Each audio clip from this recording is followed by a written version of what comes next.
సింగయ్య మృతి కేసుపై ఇప్పటికీ కూడా ఆంధ్రప్రదేశ్లో వైసీపీ అండ్ కూటమి నేతల మధ్య డైలాగ్ వార్ నడుస్తూనే ఉంది. కారు కింద సింగయ్య పడ్డారు అని చెప్పి జగన్కి తెలుసు అంటూ ఉన్నారు కూటమి నేతలు. మరోవైపు ప్రయాణికులు ప్రమాదానికి బాధ్యుల, కారులో ఉన్న ప్రయాణికులపై కేసు ఎలా పెడతారు అంటూ వైసీపీ నాయకులు వాదిస్తూ ఉన్నారు. సార్, ఈ కేసులో జగన్ని అరెస్ట్ చేయగలుగుతుందా? వైసీపీ నాయకులు వాదించడం కాదు మిత్రమాది, అది హైకోర్టులో వచ్చింది ఆ చర్చ. జడ్జి అడిగారు ఈ మాట, మీకు ఇవాళ పేపర్లో చూడండి. వైసీపీ నాయకులు కూడా ఇదే విషయం, వైసీపీ నాయకులు అనడం ఇంపార్టెంట్ కాదు, వైసీపీ నాయకులు అదే అంటారు, ఇక వేరే ఏమంటారు. వైసీపీ నాయకులు అనడం ఉంటే దాన్ని చర్చించాల్సిన అంశమే కాదు. అది మీకు కోర్టులో వ్యాఖ్యానించింది. జడ్జి ప్రశ్నించారు ఏజీని. జడ్జి ఏజీని ప్రశ్నిస్తూ అడిగిన ఏంటంటే, ప్రయాణికులు, కారులో ఉన్న ప్రయాణికులు ఎలా బాధ్యులవుతారు అని క్వశ్చన్ అడిగాను.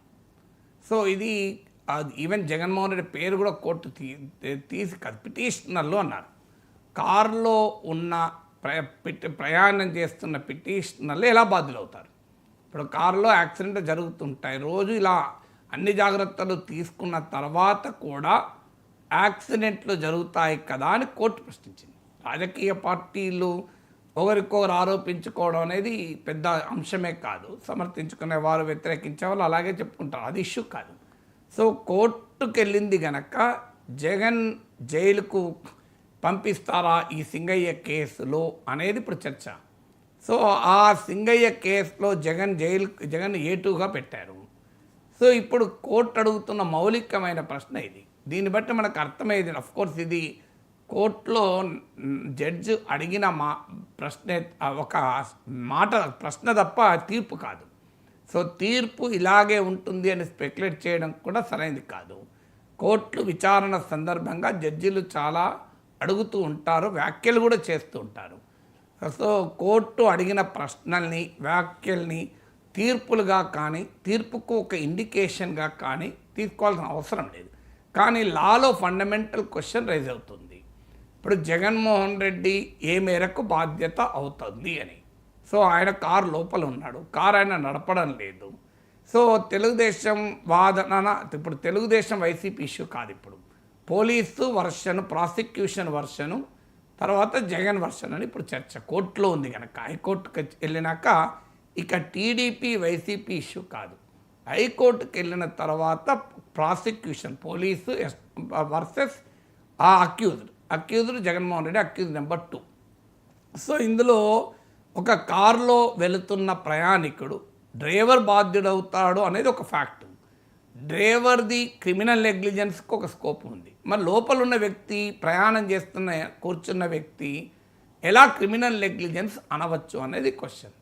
సో దీనికి మీకు ఏజీ చెప్పింది, చనిపోయాడు, ఒక కారు కింద పడ్డాడని తెలిసినాక కూడా సో పట్టించుకోలేదు, హాస్పిటల్కు తీసుకెళ్ళలేదు అనేది ఆరోపణ. అది ఎంత మేర కోర్టులో నిలబడుతుందో తెలియదు. ఎందుకంటే జగన్కు తెలుసు కారు కింద పడ్డాడు అన్నది రాజకీయ ఆరోపణకు పనికొస్తుంది తప్ప లీగల్గా పోలీసు ఎట్లా ఎస్టాబ్లిష్ చేస్తుంది? కారులో పోతున్న జగన్మోహన్ రెడ్డి, కారు లోపల ఉన్న జగన్మోహన్ రెడ్డి, బయట వందల సంఖ్యలో, వేల సంఖ్యలో జనం ఉన్నప్పుడు ఆ కారు కింద ఒక వ్యక్తి పడ్డాడు అన్న సంగతి ఆయనకు తెలుసు అని కోర్టులో పోలీసు ఎట్లా ఎస్టాబ్లిష్ చేస్తుంది? అది తెలుసు అని ఎస్టాబ్లిష్ చేసినాక అప్పుడు కదా చర్చ జరిగేది. మొదలు ఇప్పుడు కోర్టులో పోలీసు ఎస్టాబ్లిష్ చేయాలి జగన్మోహన్ రెడ్డికి తెలుసు అని.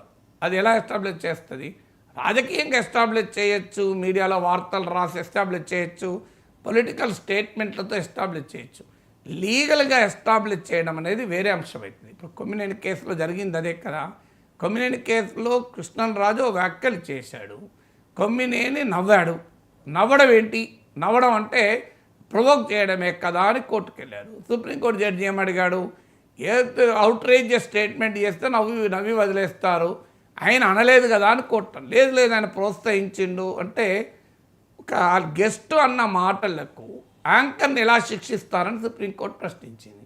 సుప్రీంకోర్టులో ప్రభుత్వానికి చుక్కెదురైంది. అయినా హోంమంత్రి డిబేట్లే నడపద్దు అని సుప్రీంకోర్టు తీర్పు చెప్పింది అని వ్యాఖ్యానించారు. ఇవాళ మీరు చూడండి, పొద్దున్న 7:30కు కొమ్మినేని శ్రీనివాసరావు సాక్షిలా కనబడతలేడా? మరి ఇప్పుడు హోమ్ మినిస్టర్ చెప్పింది రైట్ అయిందా, రాంగ్ అయిందా? హోమ్ మినిస్టర్ చెప్పిన దానిపై నేను విశ్లేషించిన రోజు నన్ను నా మీద విమర్శించారు. కానీ ఇప్పుడు ఏం జరుగుతుంది మరి? ఎందుకు మరి సుప్రీంకోర్టు గనక కొమ్మినేని శ్రీనివాసరావు డిబేట్లు నడపద్దనే తీర్పు చెప్పి ఉంటే ఇలా సాక్షి టీవీలో డిబేట్లు నడుపుతుంటే పోలీసులు అరెస్ట్ చేయరా? సుప్రీంకోర్టు కోర్టు దిక్కాన నేరం కాదా? ఆంధ్రప్రదేశ్ ప్రభుత్వం కోర్టు దిక్కా నేరం ఎందుకు వేస్తలేదు కొమ్మినేని శ్రీనివాసరావు పైన, సాక్షి మీడియా పైన? సుప్రీంకోర్టు మిమ్మల్ని డిబేట్ నడపొద్దని చెప్తే మీరు ఎట్లా నడుపుతున్నారని కోర్టుకు పోవాలి కదా, కంటెంప్ట్ ఒక కోర్టు కావాలి కదా. మరి ఎందుకు మాట్లాడతలేరు? అంటే హోమ్ మినిస్టర్ ఇచ్చిన వ్యాఖ్య కోర్టు తీర్పుకు వక్రీకరణ కాదా? ప్రూఫ్ అవుతుంది కదా. అందువల్ల ఐ డోంట్ అండర్స్టాండ్. గవర్నెన్స్ పైన, ఎకనామిక్ డెవలప్మెంట్ పైన ఫోకస్ పెట్టాల్సింది ఇలాంటి కేసుల పైన ఫోకస్ పెట్టి అబాస్పాలవడం తప్ప ఏమీ లేదు. ఇప్పుడు జగన్ కేసులో కూడా అదే జరుగుతుంది. ఏ కోర్టులో అది ఎస్టాబ్లిష్ కాదు. పొలిటికల్గా వాద ప్రతివాదాలకు మాత్రమే ఉపయోగపడుతుంది. సుప్రీంకోర్టులో ఏమైందో ఇదే, రేపు సుప్రీంకోర్టు దాకపోతే ఇదే జరుగుతుంది.